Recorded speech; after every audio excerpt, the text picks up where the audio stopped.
3 برس شیب بنی ہاشم کے تو قید ہے، 3 برس، اور یہاں کی قید پر قیاس نہ کرے۔ یہاں تو جیل میں کھانے کو ملتا ہے، راشن ملتا ہے، جیسا بھی ملتا تو ہے نا۔ اور لیڈروں کے لیے تو کلاس ایک لاکھ کلاس ہے، اب تو ان کا تو لیڈر تو لوگ جب آتے ہیں جیل کاٹ کر معلوم ہوتا ہے کہ شاید کسی صحت افزا مقام سے تشریف لا رہے ہیں۔ وہاں کیا تھا؟ ٹوٹلی بائیکاٹ، ایک گھاٹی، ادھر پہاڑ ادھر پہاڑ، دونوں طرف جو ہے بحرے، کوئی کھانے پینے کی چیز اندر نہیں جائے گی۔ اور پورا خاندان بنی ہاشم، وہ بھی کہ جو ایمان نہیں لائے، وہ قبائلی زندگی تھی نا۔ بنو ہاشم چونکہ حضور کو پشت پناہی چھوڑنے کو تیار نہیں ہوئے، ابو طالب نے آخری وقت تک بھی ساتھ نہیں چھوڑا۔ ہاں، آخری وقت کے قریب ایک بات ہو گئی تھی۔ ایک مرتبہ تو ہوا کہ وفد آیا ہے قریش کا کہ اپنے بھتیجے کو روک لو، وہ ہمارے معبودوں کی توہین کرتا ہے۔ ابو طالب نے بلایا اور آپ سے کہا کہ یہ کچھ اپنے رویے کو بدلے۔ آپ نے فرمایا چچا جان، اب تو چاہیے میرے ایک ہاتھ پر سورج اور دوسرے پر چاند رکھ دے، میں اپنے اس مشن کو چھوڑ نہیں سکتا۔ یہ ہے استقامت۔ اور ابو طالب کے عین انتقال کے وقت جو معاملہ ہوا، جب وفد آیا ہے کہ ٹھیک ہے اب ہمارا جو ہے صبر کا پیمانہ لبریز ہو گیا ہے، اب ٹھیک ہے آ جاؤ میدان میں، تم بھی ساتھ چھوڑنے کو تیار نہیں ہو۔ ابو طالب نے بلایا اس کو، بھتیجے مجھ پر اتنا بوجھ نہ ڈالو جو میں برداشت نہ کر سکوں۔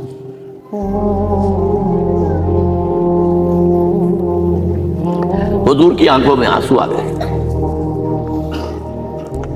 چچا جان اب تو یا یہ بات پوری ہوگی یا میں اپنے آپ کو ختم کر دوں، اسی میں ختم ہو جائے۔ 12 شیب بنی ہاشم میں 3 برس اس حال میں گزرے ہیں، ٹوٹل بائیکاٹ، کوئی کھانے پینے کی نہیں۔ کچھ لوگ تھے شریف النفس، مثلا حکیم بن حزام تھے رضی اللہ تعالیٰ، اور بعد میں ایمان لے آئے۔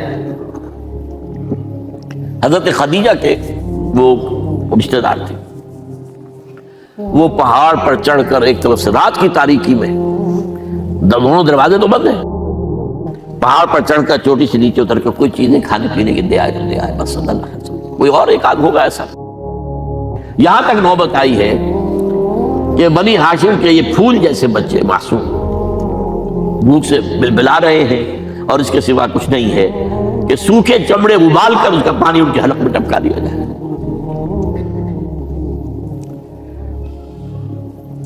اور جو ہوا وادی طائف میں، جب مکے والوں نے فیصلہ کر لیا کہ آپ قتل کر دو، ابو طالب بھی فوت ہو چکے ہیں، اب کوئی اندیشہ نہیں، کوئی خانہ جنگی شروع نہیں ہوگی، کوئی انٹرا ٹرائبل وار نہیں ہوگی، تو آپ طائف گئے ہیں۔ شاید وہاں کے 3 سردار تھے بڑے، اور یہ طائف اصل میں قریشی کا سمجھیے کہ یہ ان کا گرمیوں کا یہ صحت افزا مقام تھا۔ یہ تمام جو سردار تھے مکے کے، ان کی جائیدادیں وہاں تھی، باغات تھے، اور وہاں کے بھی 3 سردار تھے، تو شاید ان میں سے کسی کو اللہ توفیق دے دے۔ وہاں گئے ہیں اور صرف ایک ساتھ ہیں، حضرت زید بن حارثہ، حضرت ابو بکر بھی ساتھ نہیں تھے، سائے کی طرح ساتھ رہنے والا بھی ساتھ نہیں تھا۔ وہاں جا کر جو آپ نے تینوں سے بات کی ہے، تینوں نے وہ باتیں کہی ہیں جو کلیجے کو چیر جائیں۔ تمہارے سوا کوئی اللہ کو نہیں ملا تھا رسول بنانے، جاؤ چلے جاؤ۔ ایک کہتا ہے فوراً چلے جاؤ یہاں سے، اس لیے کہ ہو سکتا ہے کہ تم سچے ہو تو کہیں میں تمہاری توہین نہ کر دوں، اور یہ بھی ہو سکتا ہے تم جھوٹے ہو تو جھوٹے کو میں منہ نہیں لگانا چاہتا۔ 3 دن کی یہ سختی، اور اس میں کیا ہو رہا ہے؟ اسٹریٹ ارچنز جو کہلاتے ہیں ہمارے ٹھوکرے گلیوں کے، انہیں اشارہ کر دیا ذرا ان کی خبر لو، اب وہ پتھراؤ کر رہے ہیں۔ جیسے ہمارے ہاں کوئی آ جاتا ہے، کوئی نیم پاگل یا کوئی اور کسی طرح کا مست قسم کا آدمی، اور اس کے اوپر چھوکرے چاروں طرف ہوں اور ستا رہے ہوں، یہ نقشہ تھا۔ اور طائف کی گلیاں تھیں اور محبوب رب العالمین تھے۔ ادھر سے پتھر آ رہے ہیں تو زید بن حارثہ رکاوٹ بن گئے، لیکن پیچھے سے آ رہے ہیں، وہ کیسے روکیں گے؟ پیچھے جاتے ہیں تو ادھر سے آ رہے ہیں۔ جسم لہو لہان ہے، خون رس رس کر زخموں سے جوتیوں میں آ کے جم گیا ہے۔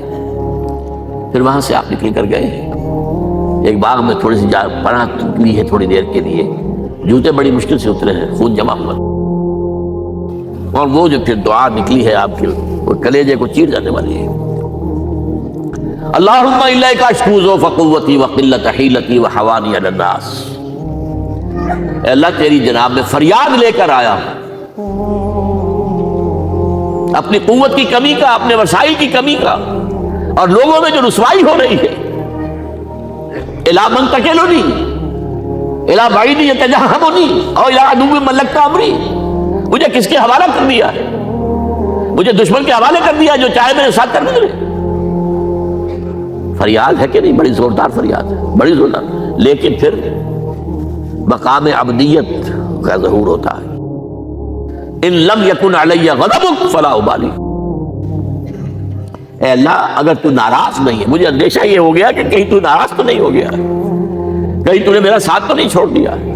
اگر تو ناراض نہیں ہے تو مجھے کوئی پرواہ نہیں، جو ہو سو سر تسلیم خواہ میں جو مزاج یار میں آئے۔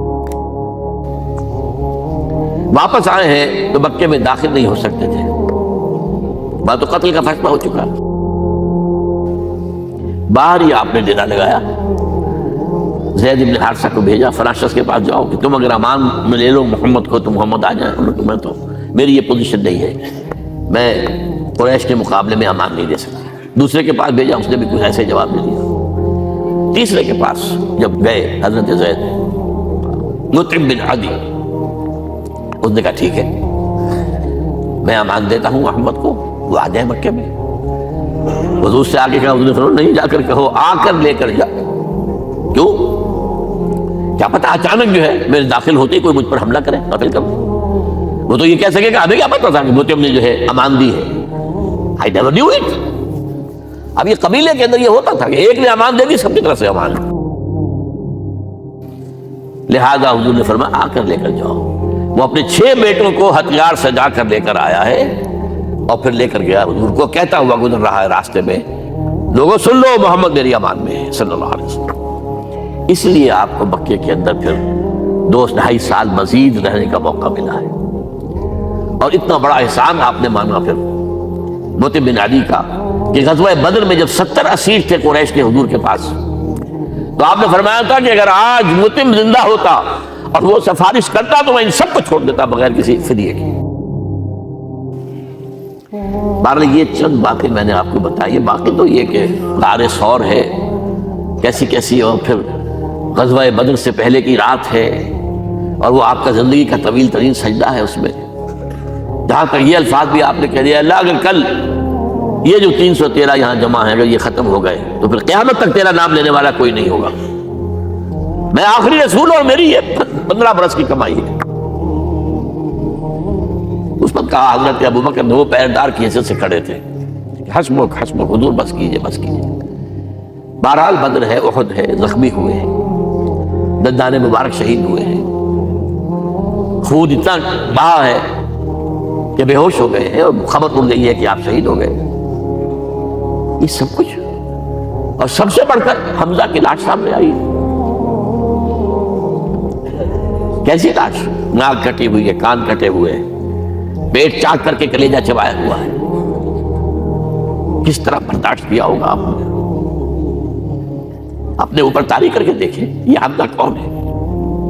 چچا ہے، دودھ شریک بھائی ہے، خالہ کا بھائی ہے، ساتھ کا کھیلا ہوا ہمجولی ہے، اور اس کی لاش ہے۔ جو قلب اطہر پر بیت رہی تھی وہ مدینے میں آ کر ایک بڑا ماحول بدلا ہوا تھا، تب وہ بات سامنے آ گئی۔ جب آپ مدینے واپس تشریف لائے ہیں تو ظاہر بات ہے کہ زیادہ انصار کے لوگ تھے جو شہید ہوئے تھے۔ بدر میں مہاجرین تو میرے خیال 4تھائی تھے نمبر کے اندر، 3/4 تو انصاری تھے۔ اسی طریقے سے احد کے اندر معاملہ ہے، تو مختلف گھروں سے عورتوں کے بین کرنے کی آوازیں آ رہی تھی، اس لیے کہ اس وقت تک بین کرنا حرام نہیں قرار دیا گیا تھا، ممنوع نہیں تھا۔ آوازیں سن کر حضور کی زبان مبارک سے نکل گیا، اما حمزہ تو فلا بواکی لہو، ہائے حمزہ کے لیے تو کوئی رونے والی بھی نہیں ہے۔ اس پر پھر صحابہ نے، انصار نے اپنے ہاں کی خواتین کو حضرت صفیہ کے ہاں بھیجا، وہ سگی بہن تھی، وہاں انہوں نے جا کے یہ بھی تعزیت کی بہن کی۔ غزوہ احزاب کا آپ نے سن لیا. اس وقت رسول پر نہ معلوم کیا کیا باتیں چیز لوگوں میں مشہور ہو گئی ہیں. اس وقت لفظ آیا کہاں ہے قرآن میں؟ سورہ احزاب میں. وہ اس وقت کیا تھا؟ جب خندق کھودنے کا فیصلہ ہوا ہے تو خندق کھود رہی ہے، حضور بھی لگے ہوئے ہیں، بھاری بھاری پتھر اٹھا کر کندھے پر لا کر باہر پھینک رہے ہیں. پتھریلی زمین تھی، ایک پتھر کسی سے ٹوٹا نہیں تھا، تو حضور نے جو ہے 3 دفعہ جو اس کی مطلب لگائی تب ٹوٹا ہے. لیکن یہ کہ کئی دن کے فاقے ہو چکے تھے، کھانے کو کچھ نہیں، پورا محاصرہ تھا، 12,000 کا لشکر گھیرے ہوئے. یہاں تک کہ آپ کو معلوم ہے کہ گھروں کے اندر بیت الخلا تو نہیں ہوتے، باہر جاتے تھے قضاء، اس کا کوئی امکان نہیں. شدید ترین آزمائش جو ہوئی ہے اس کا نتیجہ ایک طرف یہ نکلا کہ منافقین کا نفاق ان کی زبانوں پر آ گیا. قرآن مجید میں ہے یہ انہی آیات میں، ما وعدنا اللہ ورسولہ الا غرورا، ہمیں تو اللہ اور اس کے رسول نے دھوکہ دے کے بروا دیا. ہم سے کہا تھا کہ کیسر و کسریٰ کے خزانے تمہارے قدموں میں آئیں گے، اور حال یہ ہے کہ ہم رفع حاجت کے لیے باہر نہیں جا سکتے، کھانے کو کچھ نہیں. اس وقت کچھ صحابہ آئے ہیں حضور صلی اللہ علیہ وسلم سے. دیکھیے فاقے سے قبر دوہری ہوئی جا رہی ہے، ہم نے اپنے پیٹوں پر پتھر باندھے ہوئے ہیں، چادروں کے ساتھ پتھروں کسا ہوا تاکہ قبر سیدھی رہے. حضور نے اپنا کرتا مبارک اٹھا کر دکھایا، 2 پتھر بنے. یہ ہے اسوہ، یہ ہے آپ کی سنت، آپ کا اسوہ حسنہ. لیکن اس اسوہ حسنہ سے فائدہ کون اٹھا سکتا ہے؟ لقد كان لكم في رسول الله اسوة حسنة لمن كان يرجو الله واليوم الآخر وذكر الله كثيرا. اسوہ تو اپنی جگہ ہے، قرآن میں ہدایت سب کے لیے، ہدی للناس، لیکن فائدہ اٹھائیں گے صرف متقین، ہدی للمتقین ہے سب کے لیے. اسوہ سب کے لیے ہے، لیکن استفادہ وہی کر سکے گا جو 3 شرطیں پوری کرے: اللہ اور یوم آخر پر ایمان، اور اللہ کا ذکر کثرت کے ساتھ کرے.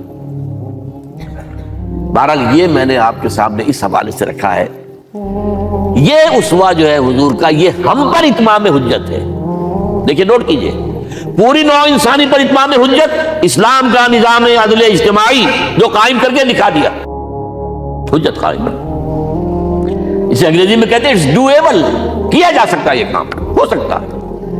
اس لیے کہ زمین پر قدم بہ قدم چل کر یہ انقلاب آیا، محنت سے آیا، مشقت سے آیا، ایثار سے آیا، قربانیوں سے آیا، تکلیفیں جھیل کر آیا، صبر و مصابرت سے آیا، استقامت و مقاومت سے آیا. یہاں پر معجزوں کی کار فرمائی نہ ہونے کے برابر ہے. یہاں دھوپ سے بچانے کے لیے کوئی اللہ نے صاحبان نہیں دیا، ظل اللہ علیکم الغمام، اور بھوک سے بچانے کے لیے من و سلوہ نازل نہیں ہوئے. غزوہ تبوک میں ایسا بھی ہوا ہے کہ 3 مجاہدین کا 24 گھنٹے کا راشن ایک کھجور، ایک نے منہ میں رکھی، کچھ چوس لی، کچھ گلوکوز چلا گیا اس میں سے، دوسرے کو دے دی، اس نے چوس لی، پھر تیسرے کو. من و سلوہ نازل نہیں ہوئے. محنت، مشقت، ایثار، قربانی، صبر، مصابرت، استقامت، مقاومت، یہ ہے اسوہ رسول. کوئی شے نعمت نہیں ہے جب تک کہ نعمت ہدایت نہ ہو، اور ہدایت ہمیں ملی محمد رسول اللہ صلی اللہ علیہ وسلم کے ذریعے. تو آپ سے بڑھ کر محبوب کون ہوگا؟ اس کے ضمن میں ایک بڑا پیارا واقعہ آتا ہے. حضرت عمر سے پوچھتے ہیں حضور ایک مرتبہ، عمر تمہیں مجھ سے کتنی محبت ہے؟ اندازہ کیجئے کہ کس قدر اپنائیت کسی سے ہوتی ہے تب یہ سوال ہوتا ہے. عمر تمہیں مجھ سے کتنی محبت ہے؟ عرض کیا حضور مجھے آپ دنیا کے ہر انسان سے زیادہ محبوب ہیں. فرمایا اور اپنی جان سے؟ ذرا سا توقف کیا، دل میں جھانکا، ہاں حضور اب میں یہ بھی کہتا ہوں کہ میری جان سے بھی زیادہ عزیز ہے مجھے. آپ نے فرمایا الان عمر اب پہنچے ہو جو مقام ہے، اب درکار ہے، جو مطلوب ہے. تو محبت اس درجے کی، اطاعت اس درجے کی اگر نہیں ہے تو ایمان نہیں. ہاں قانونی ایمان ہے، اب مسلمان ہے، اللہ کا شکر ہے، بہت بڑا فضل ہے. اب اگلی بات پر آئیے، الضروح، ان کی توقیر، ان کی تعظیم کرے. یہ تعظیم کس درجے میں؟ اب وقت بہت کم ہے، میں صرف آپ کو سورہ حجرات سے مثال دے رہا ہوں. فرمایا گیا یا ایھا الذین آمنوا لا ترفعوا اصواتکم فوق صوت النبی. وَلَا تَجْهَرُوا لَهُ بِالْقَوْلِ كَجَهْرِ بَعْضِكُمْ لِبَعْضٍ أَن تَحْبَطَ أَعْمَالُكُمْ وَأَنْتُمْ لَا تَشْعُرُونَ۔ اے ایمان والو، کبھی اپنی آواز کو حضور کی آواز سے بلند تر نہ کر دینا، کبھی جس طرح بلند آواز سے ایک دوسرے سے بات کرتے ہو ایسے نہ کر بیٹھنا، مبادا تمہارے سارے اعمال حق ہو جائیں اور تمہیں پتہ بھی نہ چلے۔ تم تو کہو گے میں نے کوئی گناہ کبیرہ تو نہیں کیا، میں نے کوئی ڈاکہ نہیں ڈالا، چوری نہیں کی، کوئی زنا نہیں کیا، کوئی شراب نہیں پی، لیکن یہ سوء ادب، لا ترفعوا اصواتکم فوق صوت النبی ولا تجهروا له بالقول كجهر بعضكم لبعض ان تحبط اعمالكم وانتم لا تشعرون۔ یہاں ایک میں عملی بات میں آپ کے سامنے رکھ دوں، صحابہ کے بارے میں تو بات سمجھ میں آ گئی کہ اپنی آوازیں پست رکھیں، ہم کیسے کریں؟ ہمارا ایک طرز عمل ہونا چاہیے۔ اگر کسی گفتگو میں کوئی شخص کہ حضور نے یہ فرمایا ہے، کبھی یہ نہ کہے میں نہیں مانتا، ہاں توقف کر لیں، بھائی میں تحقیق کروں گا کہ واقعی حدیث صحیح ہے یا نہیں ہے، ٹھیک، ضروری نہیں کہ جو کہہ دے مان لیں آپ۔ محدثین نے کتنی محنتیں کر کر کے چھانٹی کی ہے، لہذا یہ، لیکن فوراً اگر آپ بتا نہیں میں نہیں مانتا، یہ عقل کے خلاف ہے، یہ فلاں ہے، یہ وہ ہے، یہ ہے کہ جو آپ سوء ادب کے مرتکب ہو رہے ہیں نبی اکرم صلی اللہ علیہ وسلم کی بارگاہ میں۔ ہاں توقف کریں، غور کریں، تحقیق کریں، معلوم ہو کہ یہ حدیث پختہ نہیں ہے، مستند نہیں ہے، پھر دوسری بات ہے۔ اور یہ جان لیجئے ہمارا جو معاشرہ ہے اس کا ایک قانونی جو ہے احاطہ ہے، یہ بھی سورہ حجرات کی پہلی آیت ہے، یا ایھا الذین آمنوا لا تقدموا بین یدی اللہ ورسولہ، اللہ اور اس کے رسول کے احکام کا دائرہ ہے، اس کے اندر اندر رہو، باہر نہیں نکل سکتے۔ لیکن اس دائرے کے اندر ایک مرکزی شخصیت جس کی دل آویزی، جس کا حسن سلوک، جس کا حسن کردار، جس کا حسن اخلاق مرکز بن جائے، تمام لوگوں کی جذباتی محبت کا مرکز بن جائے، اگر یہ نہیں ہوگا تو معاشرہ مضبوط نہیں ہوگا۔ محض قانون اور دستور پر معاشرہ مضبوط نہیں ہوتا، کسی شخصیت۔ اب آپ کو معلوم ہے آخر ہندوستان کے معاشرے میں گاندھی کا ایک مقام ہے کہ نہیں ہے؟ آخر یہ سارا معاملہ چل رہا ہے اسی کے گرد کے نہیں؟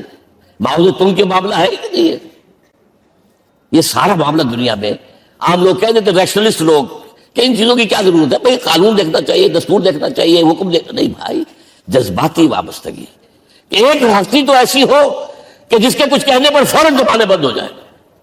اور اس کا نقشہ میں سعودی عرب میں دیکھتا ہوں، اگر وہاں کے دو بدو لڑ رہے ہوں سخت اور ایک دوسرے کو کھانے کو دوڑ رہے ہوں، کوئی شخص کہتے صلی علی النبی، فوراً خاموش، معلوم ہوتا ہے آگ کے اوپر کسی نے پانی ڈال دیا، خاموش، صلی علی النبی، صرف یہ کہنے سے۔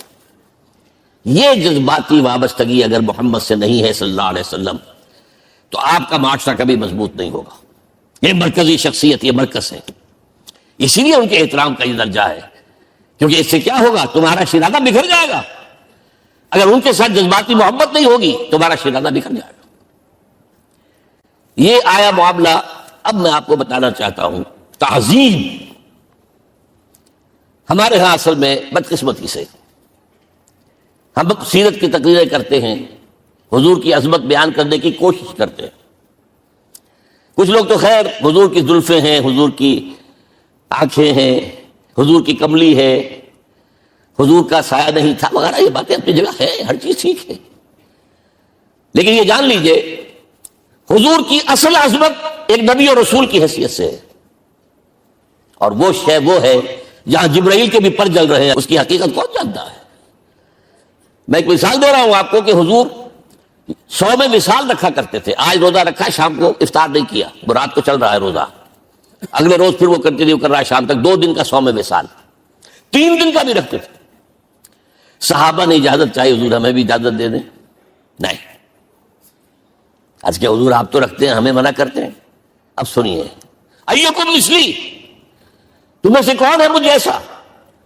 ابھی تو اندر ربی، میں تو اپنے رب کے پاس رات گزارتا ہوں، ہوا یطعمنی ویسقین، وہ مجھے کھلاتا اور پلاتا ہے۔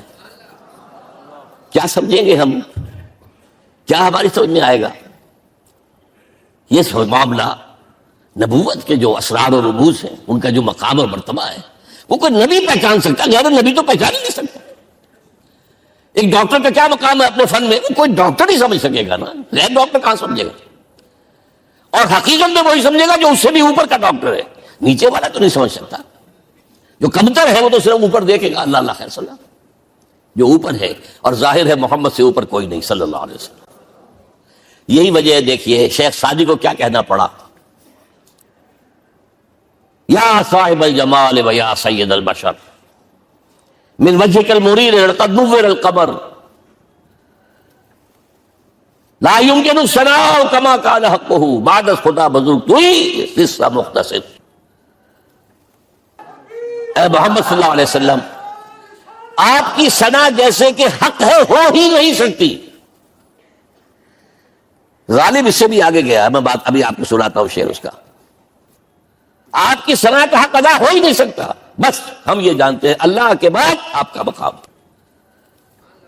غالب جو آگے گیا ہے کہتا ہے غالب ثنائے خواجہ بیزداں گزاشتے کہاں ذات پاک مرتبہ دانے محمد است.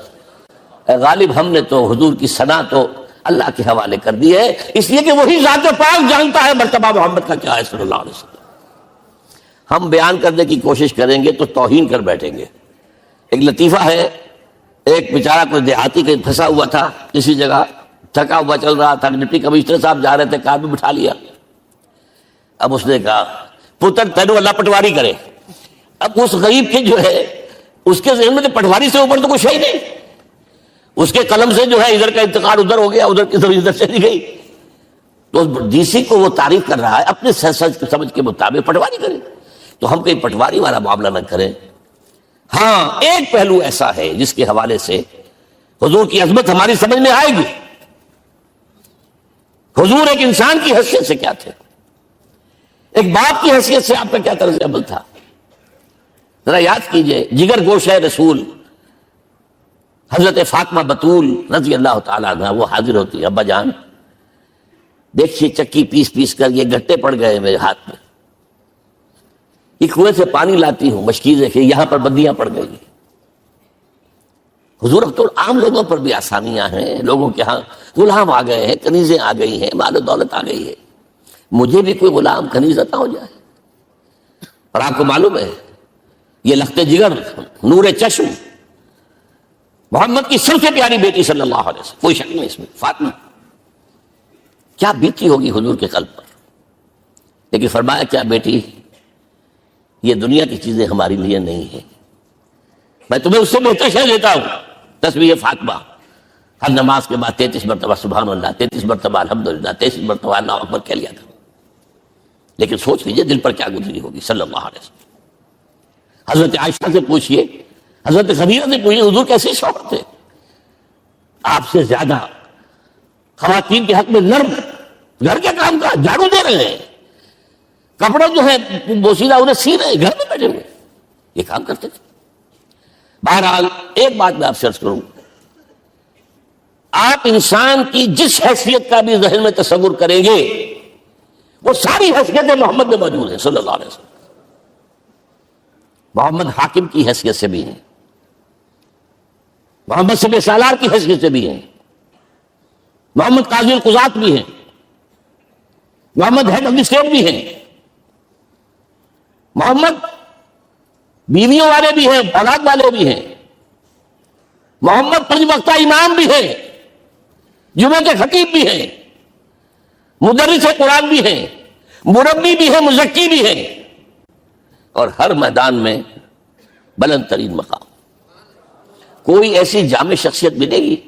ہمارے ہاں تو حال یہ ہے کہ جو خطیب صاحب ہوتے ہیں وہ 5 وقتہ نماز کیسے پڑھا سکتے ہیں, ان کا تو اونچا مقام ہے. 5 وقتہ نماز کے لیے تو علیحدہ چاہیے امام آپ کو, اور وہاں بھی ایک امام سینئر ہوگا وہ عشاء مغرب اور فجر پڑھائے گا, ایک جونیئر ہوگا بیچارہ وہ جو خاموش نماز ہے وہ پڑھائے گا. 5 وقتہ نماز پڑھا رہے محمد صلی اللہ علیہ وسلم, اور خطیب بھی ہوئی ہے, مربی بھی ہوئی ہے, مزکی بھی ہوئی ہے. ہمارے ہاں جو لوگ تزکیہ نفس کے میدان میں ہیں وہ پھر جماعت کبھی نہیں کراتے, کبھی نہیں دیکھا ہوگا آپ نے کسی صاحب کو کراتے ہوئے. یہ جامعیت کیوں ہے, جامعیت کبریٰ. میں صرف ایک بات کہا کرتا ہوں, ایک اعتبار سے حضور کا اسوہ نامکمل ہے. آپ مجھے سوء ادب کا مرتکب نہ قرار دے دیں. رسوا کیا ہے؟ عورت کے لیے اس کی اپنی نسوانی زندگی کے لیے اسوہ آپ میں نہیں ہے. آخر نصف انسانیت ہے، اسے بھی اسوہ چاہیے. یہ ہے جس کی وجہ سے حضور نے شادیاں کی ہیں زیادہ. خواتین کے لیے اسوہ حضور کے ازواج مطہرات ہیں، اور ان میں سب سے بڑھ کر جو بالکل یوں سمجھیے کہ آغاز کے اندر نوجوانی میں آ گئی ہیں حضور کی خدمت میں، نہایت ذہین و فتین. انہوں نے پھر عورت کی زندگی کے لیے حضور کا جو طرز عمل تھا وہ انہوں نے بیان کیا نا. اس لیے سورہ احزاب کے اندر اس کا تذکرہ ہے، جہاں یہ آتا ہے لقد کان لکم فی رسول اللہ اسوۃ حسنہ، وہی پر یا نساء النبی لستن کاحد من النساء، اے نبی کی بیویوں تم عام عورتوں کے مانند نہیں ہو، تمہیں تو اسوہ بننا ہے امت کے لیے. اب اس سے اگلا قدم میں بڑھا رہا ہوں آگے، اور اس کے ساتھ جڑ جائے گی تیسری بات. تیسری بات کیا ہے؟ وَنَصَرُوهُ، اس کی مدد کریں صلی اللہ علیہ وسلم. پہلی بات تو یہ نوٹ کیجئے، حضور انتہائی غیور انسان تھے، انتہائی غیور. یہ کہا جاتا ہے کہ اگر حضور گھوڑے اس پر سوار ہوتے تھے اونٹ پر، اور آپ کا کوڑا نیچے گر گیا، تو آپ یہ کسی سے نہیں کہتے تھے کہ ذرا یہ میرا کوڑا مجھے پکڑا دینا. یہ بھی گوارا نہیں تھا. آپ اونٹ بٹھا کر نیچے اتر کر اپنا کوڑا خود اٹھاتے تھے. کسی سے اپنے ذاتی کام کے لیے کوئی مدد مانگنا امکان ہی نہیں. بلکہ ایک واقعہ تو وہ ہے جب بھی میں تذکرہ کرتا ہوں میری آنکھوں میں آنسو آ جاتے ہیں. یہ ہجرت کے وقت کا واقعہ ہے. آپ کو معلوم ہے حضور نے تمام مسلمانوں کو مکے سے جانے کی اجازت دی، چلے جاؤ مدینے، چلے جاؤ مدینے. آپ خود تھے موجود، اس لیے کہ رسول اپنے مقام کو نہیں چھوڑ سکتا وداؤٹ ایکسپریس پرمیشن فرام اللہ سبحانہ و تعالی. اب حضرت ابوبکر پوچھ رہے ہیں حضور اجازت آ گئی؟ نہیں آئی. آ گئی؟ نہیں آئی. دن گزر رہے ہیں. حضرت عائشہ کی روایت ہے ایک روز ہم نے دیکھا دوپہر کے وقت آ رہے ہیں حضور، کپڑے سے اپنا سر جو ہے ڈھانپا ہوا ہے. عرب میں دوپہر کے وقت وزٹ کرنا جو ہے یہ ان کے خلاف دستور ہے، ان کی تہذیب کے خلاف. یہ قیلولے کا وقت ہوتا. تو حیران ہوئے. آتے ہی فرمایا ابوبکر ہجرت کی اجازت ہو گئی. اب انتہائی خوشی سے اور بڑی امید میں کہ بڑی شاباش ملے گی، حضرت ابوبکر فرماتے عرض کرتے ہیں حضور میں نے 2 اونٹیاں تیار کر رکھی ہیں، خوب کھلا پلا کے انہیں فرما کیا ہوا ہے، یہ ہجرت میں ہمارے کام آئے گی. حضور تھوڑا سا توقع فرماتے ہیں، پھر کہتے ہیں اچھا ٹھیک ہے، ایک میں استعمال کروں گا لیکن میں اس کی قیمت ادا کروں گا. حضرت ابوبکر رو پڑے. حضور مجھ سے یہ مغایرت، شاعر کی طرح کے ساتھ رہنے والا، اس سے یہ مغایرت، ذرا سے اشارے پر اپنی کم سن بیٹی پیش کر دی نکاح کے اندر، اس سے یہ مغایرت. رو پڑے. لیکن حضور کی اپنی غیرت تھی، باقی بدو. اب بتائیے مدد کا کے لیے درکار تھی؟ مدد تھی ان کے مشن کے لیے. مشن 2 حصوں میں تھا، اس کو جانیے. آج کچھ علمی باتیں آ رہی ہیں. حضور کے مشن کے 2 حصے، ایک ابتدائی جو تمام انبیاء اور رسول کا تھا، ایک تکمیلی جو صرف محمد کا صلی اللہ علیہ وسلم. ابتدائی کیا ہے؟ اللہ کی طرف دعوت، تبلیغ. جو دعوت قبول کر لیں ان کے لیے بشارت، بشیر کہ تمہارے لیے آخرت میں جنت ہے، نعمتیں ہیں. رد کر دیں ان کے لیے نذیر، خبردار کرنے والے، جہنم کے لیے تیاری کر لو. داعی اللہ، اللہ کی طرف بلانے والے، سراج منیرہ، روشنی کے چراغ.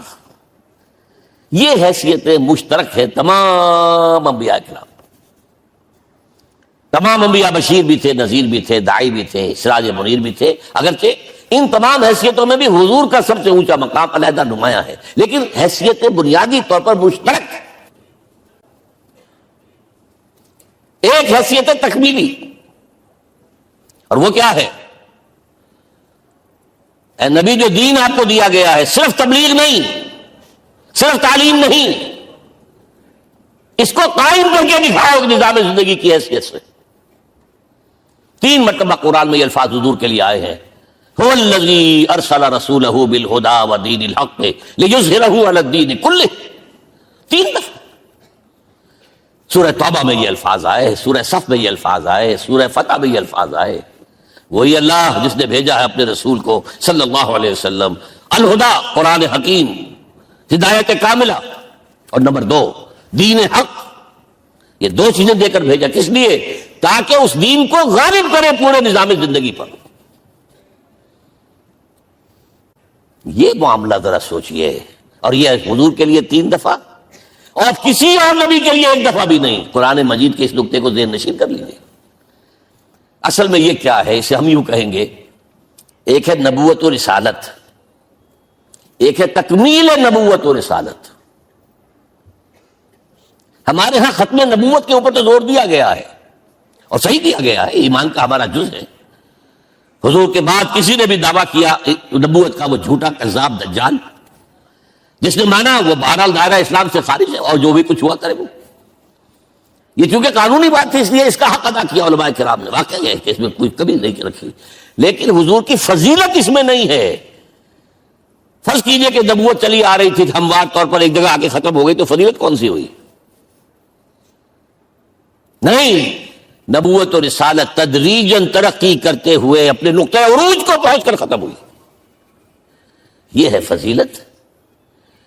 اب آپ سوچئے، الہدا دیا گیا حضور کو، تو کیا تورات میں ہدایت نہیں تھی؟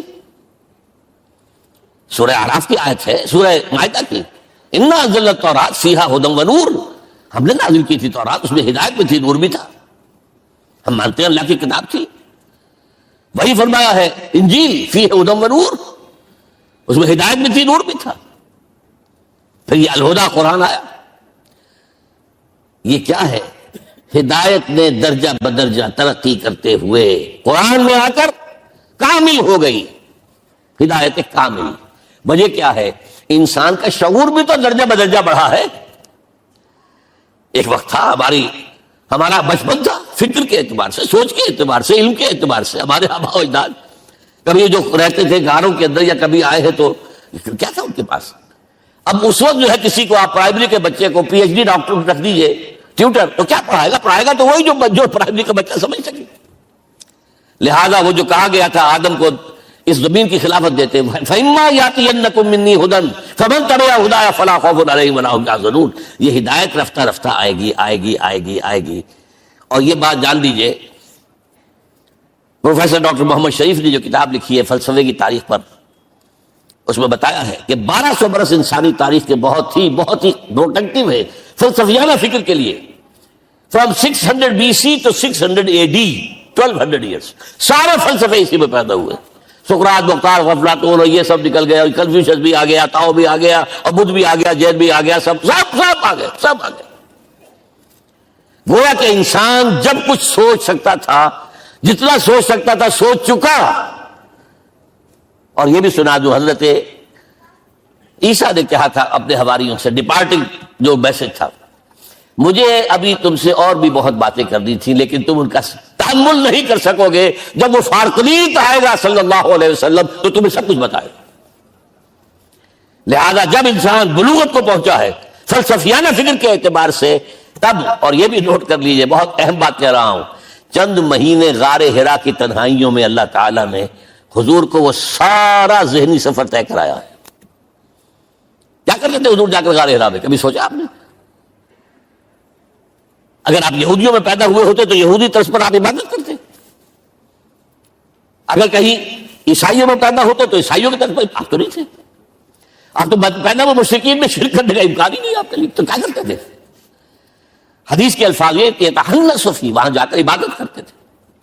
اب شارحین حدیث نے بہت عمدہ لکھا ہے، کان صفت تعبدہ فی غار حرا التفکر والاعتبار. غار حرا میں آپ کی عبادت فکر، غور و فکر، تفکر و اعتبار، جس کی میں تعبیر یہ کر رہا ہوں، جس کو کہا کبھی اکبر الآبادی نے، خدا کے کام دیکھو بعد کیا ہے اور کیا پہلے. نظر آتا ہے مجھ کو بدر سے غار حرا پہلے. تم غار حرا کو نہیں جانتے. مصطفیٰ اندر حرا خلوت گزید، قوم آئین و حکومت آفرید. The most productive part of the period life of Muhammad is that which he passed in غار حرا. فکر کی ساری جو ہے بلندیاں طے کی، تب آیا ہے اقرأ باسم ربک. اب اللہ کا الہدا شروع ہوا ہے. اچھا، اسی طرح نمبر 2، دین حق مکمل ہوا ہے. مطلب جب ہم کبھی غاروں میں رہتے تھے، کسی میونسپلٹی کا بھی سوال نہیں، نظام کسے کہیں گے؟ پھر یہ ہے کہ قبائلی نظام آیا، چلیے ایک شیخ ہے اس کا کہنا ماننا ہے سب کو، کچھ نظام تو بن گیا نا، اور نظام جہاں آئے گا جگڑ بندی ہو جائے گی. اب تم فلاں قبیلے کے شخص ہو، اس کا قبیلے کا سردار یہ، تمہیں حکم ماننا پڑے گا، اس قبیلے کی روایت یہ ہے، تمہیں پیروی کرنی پڑے گی. You have to do it whether you like it or not. پھر آپ کی سٹی اسٹیٹس وجود میں آئی، پھر امپائرز وجود میں آ گئے. 400-500 برس سے رومن امپائر، 400-500 برس سے ایرانین امپائر عرب کے اوپر ایسے تھی جیسے افغان کے سر کے اوپر بہت بڑا جو ہے پگڑ رکھا ہوتا ہے. کتنا بڑا ہوتا ہے وہ کسی نے شعر کہا بھی تھا، مجھے تو اب یاد نہیں، کہ سر پہ باندھے ہوئے پورا افغانستان. میرا خیال ہے ضمیر جعفری. تو کیا تھا یہ جزیرہ نما عرب، یہ جزیرہ کہلاتا ہے الجزیرہ. الجزیرہ اس لیے کہ نیچے آپ کو معلوم ہے بحیرہ عرب، ادھر جو ہے خلیج آ رہی ہے آخر تک، ادھر سے بحیرہ قلزم جا رہا ہے، اور پھر خلیج اقبا آ گئی ہے. تو یہ سارا جو ہے جزیرہ نما ہے، اس سے پہلے نہیں سنا. لیکن عرب اوپر دو اور ہیں، عراق عرب، شام عرب. عراق عرب پر قبضہ ایران کا، شام عرب پر رومیوں کا. اور جب یہ سلطنتیں بن گئیں تو گویا کہ انسان شکنجے میں آ گیا. ظلم، محنت کرے کسان، عیش کرے جاگیردار، اور بادشاہ محل بنا ہے، لگان وہاں سے آ رہا ہے. از جفائے دے خدایاں کشتے دہ خانہ خراب. کرگے پر بیٹھا ہوا کوئی کھدر بن رہا ہے، ٹیکس دو. بادشاہ محل بھی بنائے گا، یاشیاں بھی کرے گا، سارا نسوانی حسن جو ہے کوہ قاف کا لے آئے گا اپنے ہاں، اور پھر فوج بھی رکھے گا. ذرا تم نے گردن اٹھائی تو تمہاری سرکوبی کرنے کے لیے فوج تیار ہے. یہ جب جکڑ بند آئی ہے انسان پر، تب محمد کو بھیجا گیا ہے. دلی بیٹ، اسے آزاد کرانے والا، دین حق دیا گیا. یہ دین حق قرآن مجید میں اسی لیے کہا گیا، یہ میں کہہ رہا ہوں تکمیل رسالت النبوت. الیوم اکملت لکم دینکم واتممت علیکم نعمتی ورضیت لکم الاسلام دینا. آج میں نے تمہارے لیے تمہارے دین کو کامل کر دیا ہے، یہ مکمل نظام زندگی ہم نے دیا ہے، پہلے تھا ہی نہیں. لہذا کسی اور نبی سے یہ نہیں کہا گیا کہ اس کو غالب کرو. میں نے آپ کو بتا دیا کہیں نہیں، نہ نوح، نہ ہود، نہ صالح، نہ ابراہیم، نہ موسیٰ، نہ عیسیٰ، کوئی بھی. اور حضور سے کہا گیا یہ دین اب غالب کرو. اگر صرف تم کتاب میں لکھ کر دے جاؤ اور اس کے مثال پیش نہ کر سکو، دنیا کہے گی بہت اچھی شاعری ہے. آج بھی آپ کو معلوم ہے دی ریپبلک کتاب زندہ ہے، لیکن آج تک ایک دن کے لیے بھی وہ نظام کہیں قائم ہوا ہے. ہم یہی کہیں گے کہ ٹھیک ہے یہ جو ہے ایک خواب ہے، اللہ اللہ ساتھ، اس کے سوا کیا یوٹوپیا ہے. اس نظام کو قائم کر کے دکھاؤ. اب آپ اس کو اینالائز کر لیجئے، اچھی طرح سمجھ لیجئے. It was the revolutionary role which was assigned to محمد صلی اللہ علیہ وسلم. نظام کو بدلنا، اسی کا نام تو انقلاب ہے. انقلاب کسے کہتے ہیں؟ دنیا میں دو نظام ایک جگہ نہیں ہو سکتے. مذہب 100 بھی ہو سکتے ایک جگہ.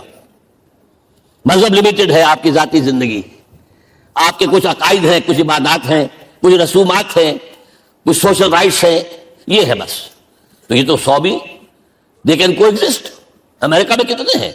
مسلمان گئے مسجدیں بنا لی ہیں، ہندو گئے مندر بنا لیے ہیں، سکھ گئے ہیں ان کے گردوارے بنے ہوئے ہیں، سلوتے یعنی یہودیوں کے عیسائیوں کے تو بے شمار ہے ہی ہے، لیکن ہے ہمارا سب.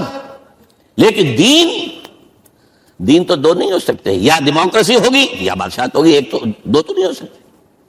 یا کیپٹلزم ہوگا یا سوشلزم ہوگا، دو تو نہیں ہو سکتے. یا تھیوکریسی ہوگی یا ڈیموکریسی ہوگی، دو نہیں ہو سکتے. اور یہ بھی آپ کو معلوم ہے دنیا میں کہیں ویکیوم نہیں ہے، نظام کے اعتبار سے کبھی نہیں رہا ہے. ہر ایک نظام موجود ہے. آپ کوئی دوسرا نظام لانا چاہتے ہیں، پہلے اس کو جڑ سے اکھیڑنا پڑے گا. گفت رومی ہر بنائے کوہنا کعباداں کنند تو نہ دانی اولا تعمیر راں ویرا کنند. رومی نے کہا ہے کہ دیکھو اگر کوئی نئی تعمیر تمہیں کرنی ہو تو تم جانتے نہیں ہو پہلے پرانی تعمیر کو گرانا پڑتا ہے. پہلے آپ نظام جڑ سے کھینچ کر پھینکیں گے باہر، تب نظام لائیں گے نا. اور یہ ظاہر بات ہے جو نظام بھی ہے اس کے ساتھ ویسٹڈ انٹرسٹ ہے، اس کے ساتھ پریویلیج کلاسز ہیں. دے وانٹ اسٹیٹس کو، وہ کوئی تبدیلی نہیں ماننے کو تیار، کیونکہ اسی نظام کی شاخوں پر تو ان کے گھونسلے بنے ہوئے، وہیں سے تو مفادات ان کے وابستہ ہیں. لہذا نظام جو ہے بدلنے کے لیے جانیں دینی پڑتی ہیں، خون بہانا پڑتا ہے، جان جوکھوں کا کام کرنا پڑتا ہے، اس کے بغیر نظام نہیں بدلتا. اور محمد کا رول صلی اللہ علیہ وسلم، یہ ہے وہ عظمت محمد کی جو انسان نے پہچانی ہے۔ میں 3 گواہیاں آپ کے سامنے پیش کر رہا ہوں، 1 from the east, 2 from the west, 3 کئی ملوے ہے۔ یہی لاہور 1920، یہاں ایک بریڈلا ہال ہوتا تھا، اس بریڈلا ہال میں ایم این رائے کی ایک تقریر۔ And who was M N Roy? Personal friend of Lenin, member of the communist international. He knew what revolution is, اور اس نے ہسٹوریکل رول آف اسلام تقریر کی لاہور کے اندر 1920 میں، اور اس نے کہا تاریخ انسانی کا عظیم ترین انقلاب وہ تھا جو محمد نے برپا کیا صلی اللہ علیہ وسلم۔ میں تو اس کی ذہانت کی داد دیے بغیر نہیں رہا۔ اس نے کہا بعض مورخین یہ جو فتوحات کی ہیں صحابہ کرام نے، ان کو سمجھ بیٹھتے ہیں جیسے اٹیلا نے فتوحات کی ہیں یا چنگیز خان نے کی ہے یا کسی اور، کہاں وہ کہاں یہ، وہاں صرف تباہی آتی تھی۔ اور محمد صلی اللہ علیہ وسلم کے پیروکاروں نے جب دنیا فتح کی ہے، نئی تہذیب دی ہے، نیا تمدن دیا ہے، نیا نظام دیا ہے، روشنی دی ہے، علوم کو تازہ کیا ہے، علوم ایجاد کیے ہیں۔ یہ ہے وہ انقلاب جو محمد نے برپا کیا صلی اللہ علیہ وسلم۔ یہ کتاب آج بھی ہندوستان میں چھپتی ہے، بمبئی میں، دی ہسٹوریکل رول آف اسلام۔ اب میں سمجھتا ہوں کہ ہندو ہے، کمیونسٹ ہے، اور گواہی دے رہا ہے۔ دوسرا، یہ تو چونکہ بڑی ریسنٹ پاسٹ کی بات ہے، ڈاکٹر مائیکل ہارٹ ایک کتاب لکھتا ہے دی 100، اس کا سب ٹائٹل کیا ہے؟ A selection and gradation of the 100 most influential personalities of the human race, human history۔ پوری انسانی نسل میں سے ان لوگوں کو چن لو جنہوں نے اس کی تاریخ کے دھارے کے رخ کو موڑا ہو۔ ادھر جا رہا تھا ادھر کر دیا، ادھر جا رہا تھا ادھر کر دیا۔ جن لوگوں نے بھی تاریخ کا دھارا موڑا، پہلے سلیکٹ کر لو، سلیکشن۔ 100 آدمی کا نام آ گئے، اب گریڈیشن، ان میں سب سے زیادہ کس نے کیا؟ اور ٹاپ پر لایا محمد کو صلی اللہ علیہ وسلم۔ یہ کتاب تو اویلیبل ہے، پڑھیے۔ اور چونکہ عیسائی ہیں اور حضرت عیسیٰ کو نمبر 3 پر لے گیا، غور کیجئے۔ نمبر 2 پر لایا نیوٹن کو، بابا طبیعت۔ اور پھر کہتا ہے naturally I owe an explanation, میں عیسائی ہوتے ہوئے I am placing Muhammad at one at top. How? This is because, یہ لفظ یاد کیجئے، this is because he is the only person supremely successful in both the religious and secular fields۔ ذہانت، وہ زندگی جو آج تقسیم کر دی گئی ہے، یہ مذہبی زندگی ہے، یہ سیکولر ہے، یہ ریاست ہے، قانون ہے، یہ ہے، اور اس کو الگ رکھو بھائی، مذہب کو الگ رکھو۔ وہ کہتے ہیں کہ یا تو مجھے ملتا ہے کہ وہ آدمی جو ادھر اونچا ہے تو دوسری طرف نیچا ہے، کچھ بھی نہیں، ادھر اونچا ہے تو ادھر کچھ نہیں۔ روحانیت میں، دین میں، اخلاق میں عیسیٰ سے اوپر کون جائے گا؟ لیکن حکومت میں، ریاست میں کوئی پدہ بھی نہیں رکھا، زیرو۔ مذہب کتنا بڑا پیدا کر دیا گوتم بدھ نے، لیکن ریاست، حکومت زیرو۔ اور بڑے سے بڑے جو ہیں شہنشاہ اور بڑے سے بڑے کانکرس، کوئی چلا آیا ہے۔ آپ سوچئے جو گریک آ رہا ہے، جو سکندر اعظم کہاں سے چل کر دنیا سے کہاں پہنچ گیا؟ بیاس تک۔ اٹیلا کہاں سے پہنچ گیا؟ مشرق سے مغرب تک۔ لیکن مذہب و اخلاق کے اندر زیرو نہیں بلکہ مائنس ویلیو لانی پڑے گی۔ ایک ہی انسان ہے، آپ کم سے کم give credit to his honesty. ایک ہی انسان، دو ہی نہیں۔ He is the only person supremely successful in both the religious and the secular fields. اب آئیے تیسری میں گواہی دے رہا ہوں ایک ایسے شخص کی جو ویسے شاتم رسول ہے، گالیاں دی ہیں اس نے، بدترین گالیاں دی ہیں، رقیق حملے کی، جیسے رشدی نے کیے ہیں، ایسے تسلیمہ نسرین نے کیے ہیں، سب اس طرح کے کیے ہیں۔ وہ ایچ جی ویلز ہے، فکشن سٹوری رائٹر، ہسٹورین بھی ہے۔ 2 کتابیں ہیں اس کی تاریخ پر، تاریخ انسانی عالم، short history of the world and concise history of the world.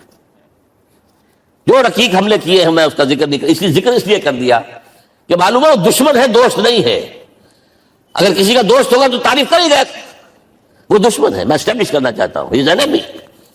اور عربی زبان کا ایک مقولہ یہ ہے کہ الفضل ما شہدت بہ الاعداء، فضیلت تو وہ ہوتی ہے جس کی ایک گواہی دشمن دے۔ جب وہ آیا ہے concise history of the world میں چیپٹر آخری حضور کا، جو حضور کے چیپٹر میں جو آخری بات خطبہ حجۃ الوداع کو کوٹ کیا ہے، لا فضل لعربی علی عجمی ولا لعجمی علی عربی ولا لأحمر علی اسود ولا لأسود علی احمر الا بالتقوی.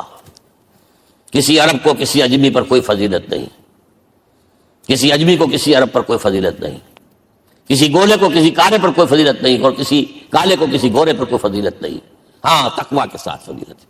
اب ذرا میرا ایک ایک لفظ نوٹ کیجئے کیا لکھتا ہے اس پر. Although the sermons of human freedom, fraternity and equality were said before also, and we find a lot of these sermons in Jesus of Nazareth.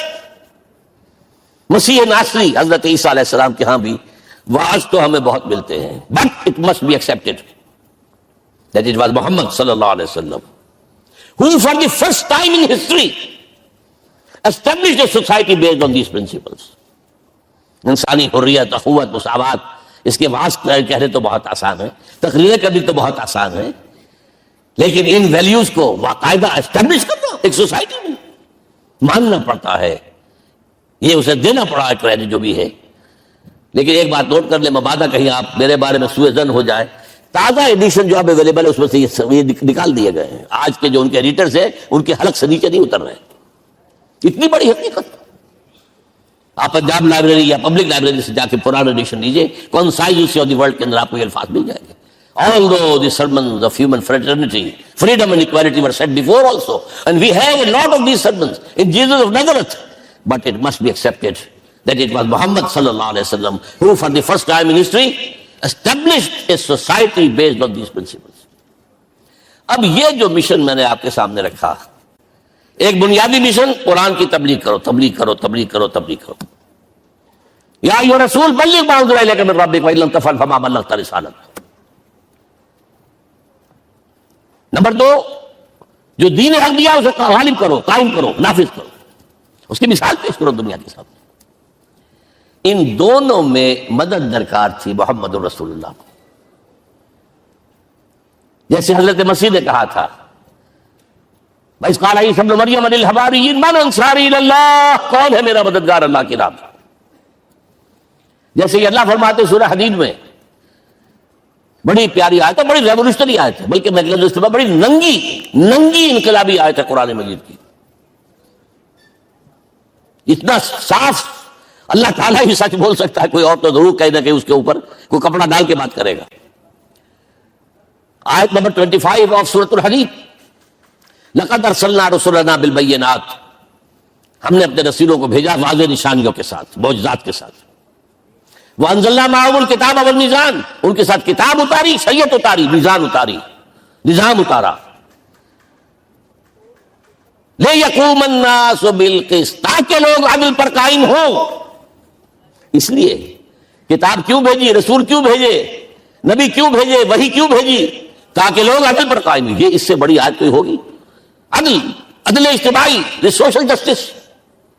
اب اگلا ٹکڑا پڑھیے، وَأَنزَلْنَا الْحَدِيدَ، ہم نے لوہا بھی اتارا ہے، فیہ باس شدید، اس سے اسلحہ بنتا ہے، جنگی قوت ہے. وَلِيَعْلَمَ اللَّهُ مَن يَنصُرُهُ وَرُسُلَهُ بِالْغَيْبِ، اور اللہ دیکھ لینا چاہتا ہے کون ہے اس کے وفادار بندے جو لوہے کی طاقت کو ہاتھ میں لے کر اللہ اور اس کے رسول کی مدد کرتے ہیں. دین اللہ کا، اسے قائم کرنا اللہ کی مدد ہے، اسے قائم کرنا محمد کا فرض ہے، اس کے جد و جہد کرنا محمد کی مدد ہے صلی اللہ علیہ وسلم. یہ تھی نصرت. اور یہ نصرت آپ کو معلوم ہے حضور کی زندگی میں صحابہ نے کرام نے کی ہے کہ نہیں کی؟ جو شخص ایمان لایا فوراً داعی بن گیا، فوراً. ابو بکر ایمان لائے، اور 6 جو ہے عشرہ مبشرہ میں سے چوٹی کے صحابہ وہ ان کی دعوت پر ایمان لائے. سعد بن ابی وقاص، طلحہ، زبیر، عثمان، سعید بن زید، یہ سب کون ہیں؟ حضرت ابو بکر کی دعوت. نوجوان ہیں. مصعب بن عمیر کو گھر سے نکال دیا چچا نے، اور برہنہ کر کے نکالا ہے کم وقت نے، اس لیے کہ باپ مر گیا تھا، بہت دولت چھوڑ گیا تھا. ماں نے بڑے ناز و نام میں پالا تھا. کہتے 200 درہم کا جوڑا اس کا بن کر آتا تھا شام سے، جیسے کبھی ہم کہتے تھے کہ پنڈت نہرو کے کپڑے جو ہے پیرس سے سل کر آتے ہیں. اور جہاں سے گزر جاتا تھا مصعب، اتنا اس نے لگایا ہوتا تھا عطر کے پوری گلی جو ہے وہ خوشبو سے جو ہے بھر جاتی. چچا نے بلایا، تم جو یہ گلچھرے کر رہے ہو اپنے باپ کی دولت پر نہ، اور تم اسے کہتے ہو کافر، نکل جاؤ ایسا. کوئی چلنے لگے، یہ بات ٹھیک ہے، چلنے لگے. وہ سمجھا تھا کہ میرے یہ کہنے سے اس کے تو اس کو تارے نظر آ جائیں گے، یہ فوراً جو ہے توبہ کرے گا، پلٹ آئے گا. چلنے لگے تو اسے اور غصہ ہے، یہ کپڑے بھی اسی بات کے ہیں، اتارو. وہی اتارے کپڑے، مادرزاد برہنہ ہو کر ماں کے پاس گئے. ماں نے آنکھوں پر ہاتھ رکھا، وہ سب کیا ہوا ہے؟ فرمایا امی میں موحد ہو گیا ہوں، یہ ہے توحید. اور اب جا کر حضور کے دامن میں بیت ارقم میں اب ہمہ وقت کارکن ہے، قرآن اتر رہا ہے، پڑھ رہے ہیں، سمجھ رہے ہیں، قرآن اتر رہا ہے، یاد کر رہے ہیں. اور اس کے بعد جب کہا تھا مدینے والوں نے بیت عقبہ اولا پر کہ حضور ہمارے سے آپ کی ملاقات تو سال کے بعد ہی ہوگی، درمیان میں تو آپ کو معلوم ہے خوریزی ہے، کوئی قافلہ بچ کے نہیں آ سکتا، تو اب آپ ہمیں کوئی اپنا شاگرد دیجئے. مصعب بن عمیر کو حضور نے کہا جاؤ ان کے ساتھ. وہاں ان کا نام پڑ گیا المقری، پڑھانے والا، قرآن پڑھانے والا. 75 آدمی اگلے سال لے کر آ گیا ہے، اور اسی سے بیعت عقبہ ثانیہ ہوئی ہے، اور ہجرت کا راستہ کھل گیا. اور اس کو ایک دفعہ حضور نے دیکھا، مسجد کے دروازے کے سامنے سے گزر رہا تھا مصعب، پھٹا ہوا کمبل تھا جسم پہ لپیٹا ہوا تھا.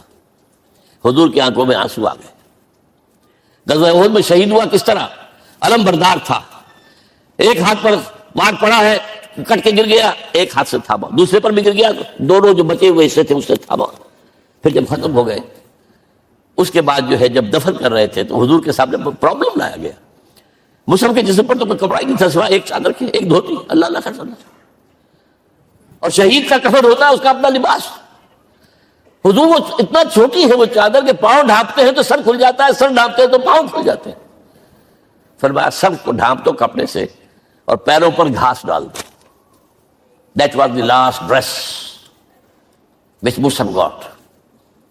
تو یہ لوگ جو تھے محمد رسول اللہ والذین معہ، یہ ساتھی حضور کے جنہوں نے حضور کے مشن میں آپ کا ساتھ دیا.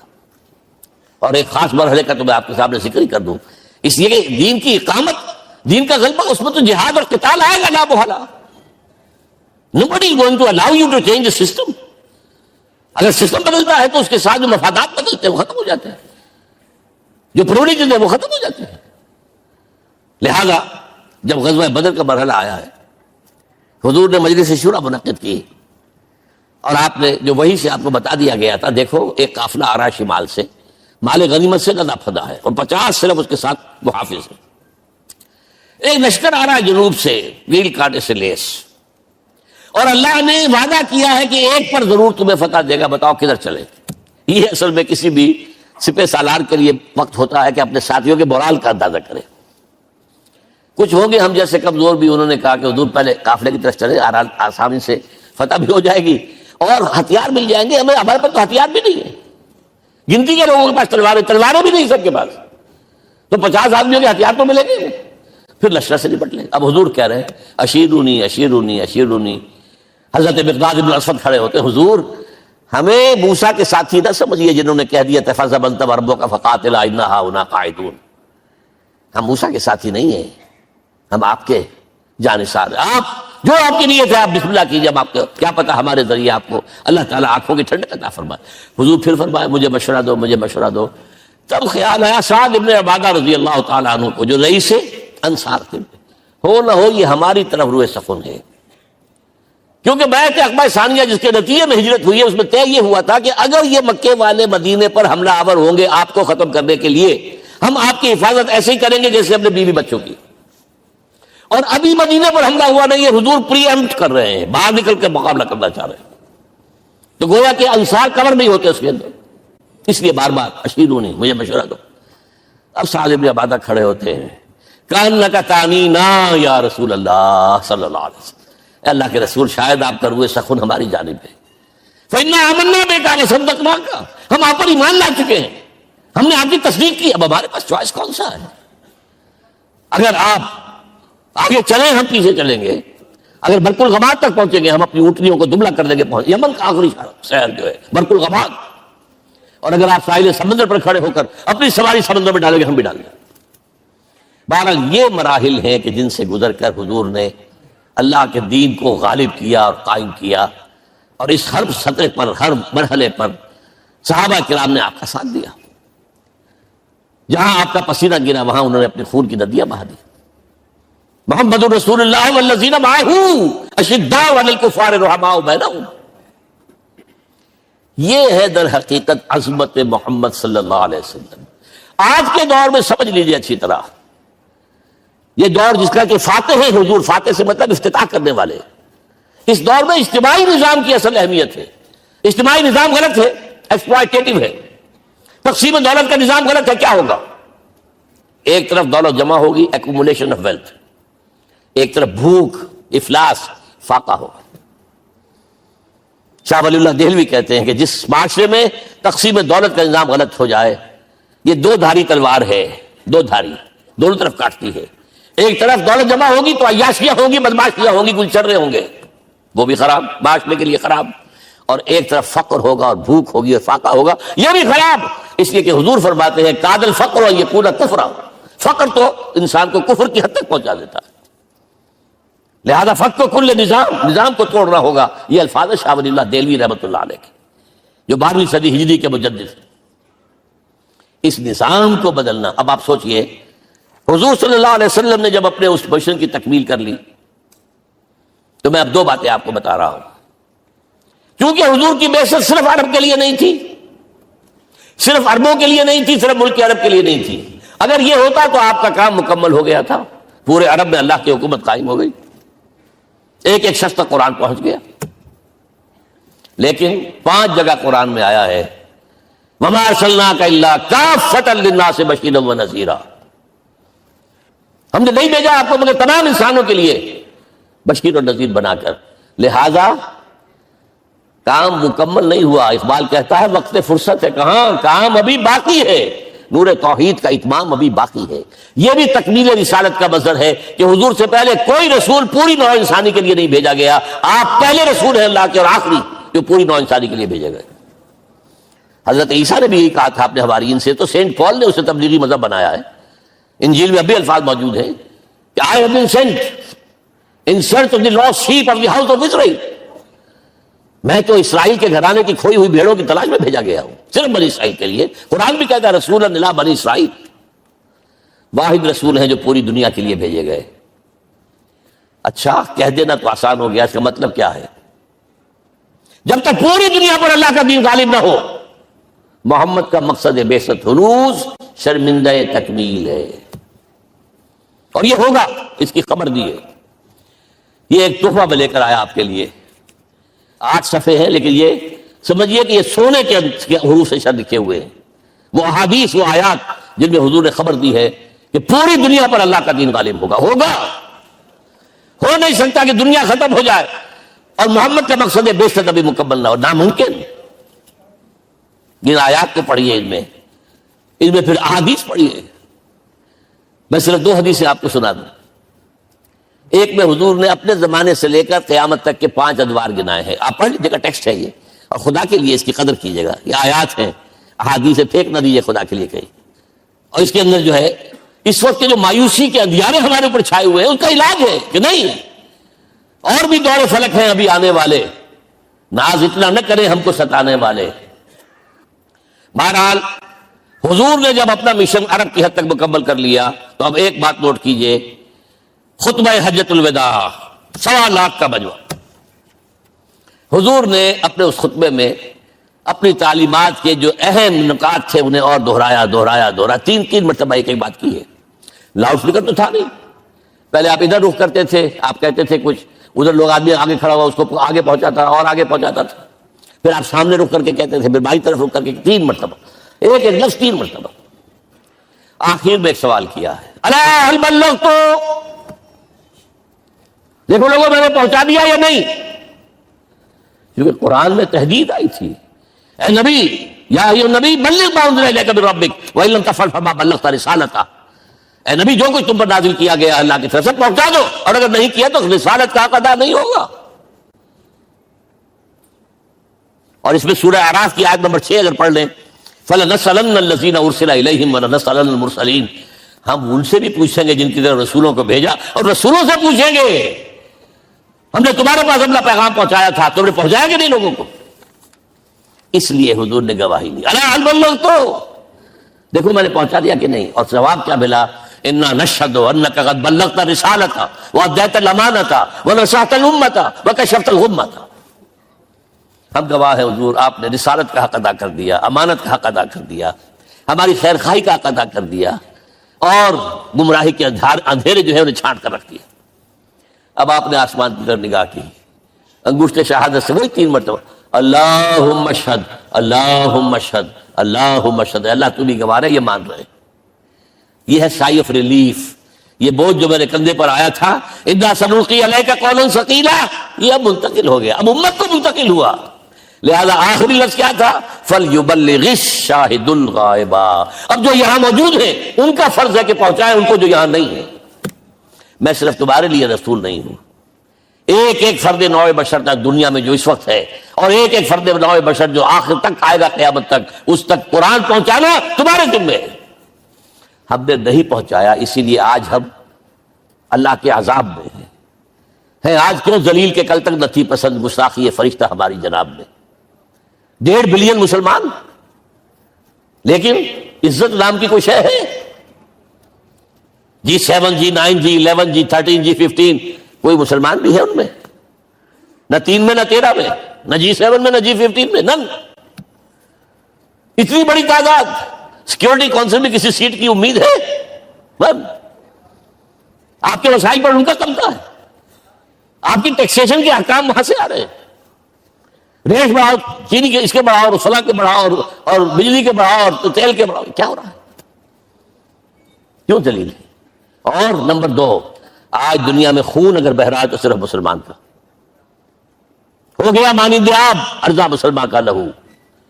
60 سال سے کشمیر اور فلسطین، پھر درمیان میں صومالیہ، چچنیا، کوسوو، یہ سب بوسنیا، پھر آپ کو معلوم ہے فلپائنز، پھر جو کچھ ہوا افغانستان میں، اور جو کچھ ہوا اب ہو رہا ہے، جو کچھ ہوا عراق میں. یہ کیوں ہے؟ We are criminals number 1. We have not done our duty. ہم نے قرآن کو اپنا امام نہیں بنایا، دوسروں کے سامنے کیا پیش کریں گے؟ ہمارا اپنا سارا نظام سود کے اوپر مبنی ہے. بہرحال پہلا فرض یہ ہے، اب اس کو پہنچاؤ، اور یہاں تک فرمایا بلغوا عنی ولو آیۃ، پہنچاؤ میری جانب سے چاہے ایک ہی آیت. پریچ آن مائی بہاف. یہ کام جو ہے جو کہا گیا تھا، واقعہ یہ کہ میں 50 برس سے کر رہا ہوں، یہ آج کی بات نہیں ہے. تکمیل اور تدوین فن میں جو بھی حفیظ کا حصہ ہے، نصف صدی کا قصہ ہے، 2-4 برس کی بات نہیں. میں میڈیکل کالج کے زمانے سے درس قرآن دے رہا ہوں، جب یہ طلبہ کے اجتماعات کے درمیان درس قرآن ہوتا تھا، جماعت اسلامی کا رکن تھا تو درس قرآن ہوتا تھا. اور اس کے بعد سے میری زندگی کا بیشتر وقت اس میں لگا، بیشتر اور بہتر. یہ حضور کا حکم ہے، پہنچاؤ میری جانب سے چاہے کہ آج پہنچاؤ. اچھا نمبر 2، اب حکم دیا گیا، اس کی مثال میں دے رہا ہوں آپ کے سامنے. جب ایران کے ساتھ جنگ شروع ہوئی ہے تو سپہ سالار افواج ایران رستم نے وفد بلایا ایک. اے عربو، تم پہلے بھی ہم پر حملے کیا کرتے تھے، لیکن پہلے لوٹ مار کر کے واپس چلے جاتے تھے. یہ جان لیجیے، یہ ہسٹری کا ایک موقع ہے خاص، کہ ایک سیٹلڈ سویلائزیشنز ہوتی ہیں، اور ایک وہ جو رہتے ہیں سطح مرتفع پر، وہاں پانی نہیں ہوتا، وہ فصل کہاں سے آ جائے گی. یا ریگستان میں جو وہاں بستے ہیں وہ کیا کرتے ہیں؟ وہ وقتاً فوقتاً جاتے ہیں، جپٹا مارتے ہیں، لوٹ مار کرتے ہیں، لے کر وہاں سے دولت آتے ہیں. اسی پر ان کی گزارا تھا. تو پہلے بھی آیا کرتے تھے، لوٹ مار کر کے چلے جاتے. اس دفعہ پیچھا بھی چھوڑ رہے بولے کیا؟ ایسی پیاری، یہ کئی روایتوں میں آیا ہے، الفاظ مختلف ہو سکتے ہیں. جو مسلمان وفد کا سربراہ تھا اس کا جواب سنیے. انا قد ارسلنا، دیکھو رستم، پہلے ہم خود آتے تھے، اب ہمیں بھیجا گیا ہے. اللہ نے بھیجا محمد کو، محمد نے بھیجا ہمیں صلی اللہ علیہ وسلم.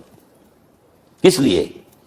لنخرج الناس من ظلمات الجہالت الى نور الایمان ومن جور الملوک الى عدل الاسلام. اس لیے بھیجا گیا ہمیں کہ نوع انسانی کو شرک اور کفر کی جہالتوں سے نکال کر ایمان کی روشنی میں لائیں، اور بادشاہوں کے ظلم و ستم کے پنجے سے نجات دلا کر عدل اسلام. دیکھو ہمارا خلیفہ چٹائی پر بیٹھتا ہے، عمر رضی اللہ تعالیٰ عنہ، اس کے تو کوئی خدم و حشم نہیں ہے، کوئی باڈی گارڈ نہیں ہے. ایک آیا تھا شخص سفیر ایران کا، مدینے میں آ کر گھوما پھرا، کوئی محل نظر نہیں آیا اسے. پوچھتا ہے مسلمانوں سے اے نا ملکن، بھائی تمہارا بادشاہ کہاں ہوتا ہے؟ جواب ملا لیسا لنا ملکن بل لنا امیر، ہمارا کوئی بادشاہ نہیں، ہمارا امیر ہے. کہاں ہے بھائی؟ ہمارے بیت المال کے کچھ اونٹ گم ہو گئے تھے کہ بھائی ملے نہیں، ہمارا خلیفہ تلاش کرنے گیا. اب اس نے کسی کو لیا ہوگا، آئیڈینٹیفائی کر سکے، ڈھونڈ کر جا کر ایک جگہ دیکھا، دھوپ تیز ہو گئی تھی، حضرت عمر تھک گئے تھے، لہٰذا ایک درخت کے سائے میں اپنے کوڑے کا تکیہ بنا کر لیٹے ہوئے استراحت فرما رہے ہیں. کوئی خادم نہیں، کوئی خدم و حشم نہیں، کوئی باڈی گارڈ نہیں. اس وقت وہ کھڑے ہو کر کہتا ہے عمر تم عدل کرتے ہو، تمہیں کوئی خوف نہیں ہے. ہمارے بادشاہ ظلم کرتے ہیں، لوگوں کا خون پیتے ہیں، انہیں ہر وقت ڈر رہتا ہے، انہیں اونچی اونچی فصیلیں چاہیے، انہیں باڈی گارڈ چاہیے، انہیں حفاظتی دستے چاہیے.